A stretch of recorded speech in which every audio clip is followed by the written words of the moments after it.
Добар ден, пријатели, добро дојдовте во денешнава епизода. Моето име е Јосиф Дамјанов.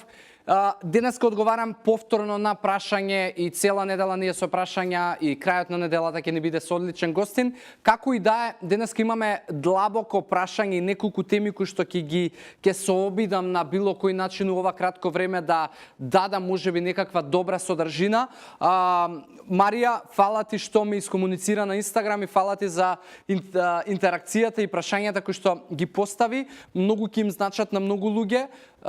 и ситуацијата и проблемот со кој што се бориш ти, знам дека е многу незгоден, како и да е, ајде да погледнеме што практично сакаш ти да дознаеш и да одговора.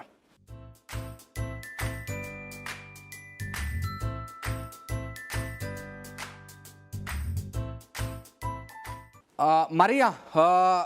три прашања со три подпрашања и теми кои што пак ќе кажам, се длабоки, има многу за зборување и ако може би ти треба индивидуализација, тоа ќе бара малку повеќе време за да комуницираме, дали на пишано преку чат, дали преку телефон, дали во очи во очи комуникација, која што јас најмногу би ја препорачал од причина што се сериозни теми, но како и да е, да, дефинитивно храната има улога врз сите функции во телото. Прво, она што ме праша храна и хормонален дисбаланс, не сум сигурен дали во скоро време имам зборувано на тема хормони, но како и да е, денеска е многу нормално и е секојдневно да среќавате луѓе кои што имаат хормонален дисбаланс, пореметена тироидна функција и ако ги гледаме малку подлабоко овие дисфункции, е директно и никако поинаку поврзано освен со протеинскиот внес, затоа што ако ги гледате хормоните подлабоко да им влезете во нивниот, ако хемиски ги разгледуваме, хормоните се практично аминокиселини. И доколку на дол крок вашиот протеински внес е проблематичен и дефицитарен, тоа ќе значи дека после одреден период телото ќе нема сила да ги создава хормоните во доволен број и ќе почне да се јавува дисбаланс во телото. Од друга страна, она што ме праша за опаѓањето на косата, опаѓањето на косата е повторно директно поврзано со микронутритивниот внес во телото и доколку вие не го задоволувате телото со доволно микронутритивна вредност, тоа ќе значи дека ќе нема храна за косата и уште повеќе ако телото забележи дека нема доволно гориво за виталните функции да ги обавува и доколку му е потребно дополнително гориво за да го одржи во живот вашето тело и да ги обавува приоритетните функции, тоа значи дека вашето тело и срце ќе почне преку крвта да собира нутритивна вредност од периферните делови на телото. Што значи, ако вашата исхрана е катастрофална и не е доволна за да се обавуваат функциите во телото, ќе почне телото да црпи исхрана од вашата коса, да зима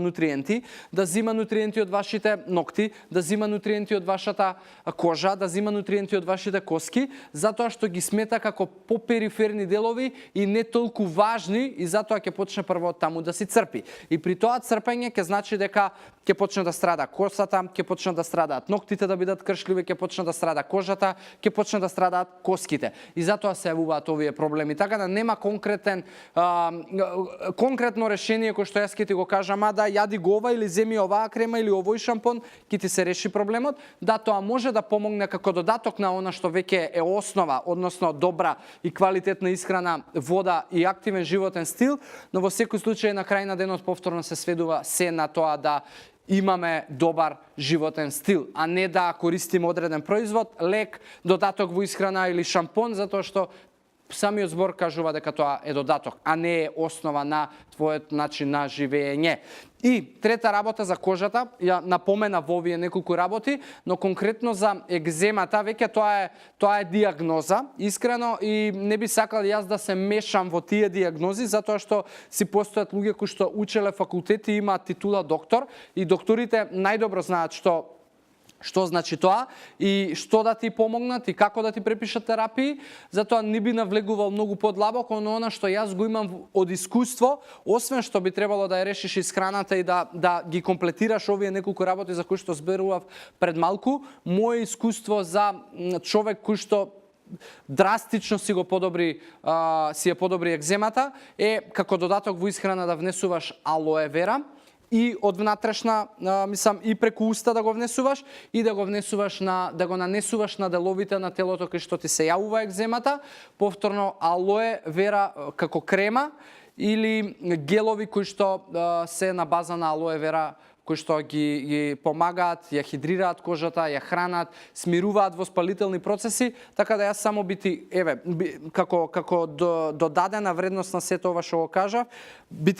ти кажувам директно искуство кое што јас сум го имал со мој пријател и клиент и многу му помогнало и ти го споделувам и тебе, доколку сакаш конкретно да ти кажам како тоа да го направиш, комуницираме во порака, затоа што ова не е место на кое што ќе спомнуваме производи и компании. Така да,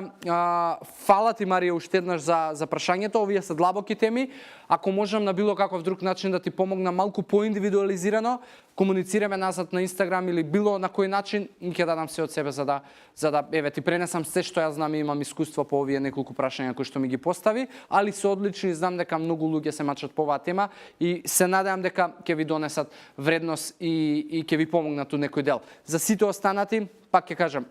хаштагот AskJosif, комуницирате ме во приватна порака и ќе ви одговорам на се што знам и умеам. Така да, дечки, за оваа тема денеска завршувам. Фала ви уште еднаш за вниманието. Оставам во здрави животни навики и ви посакувам убав ден. Чао!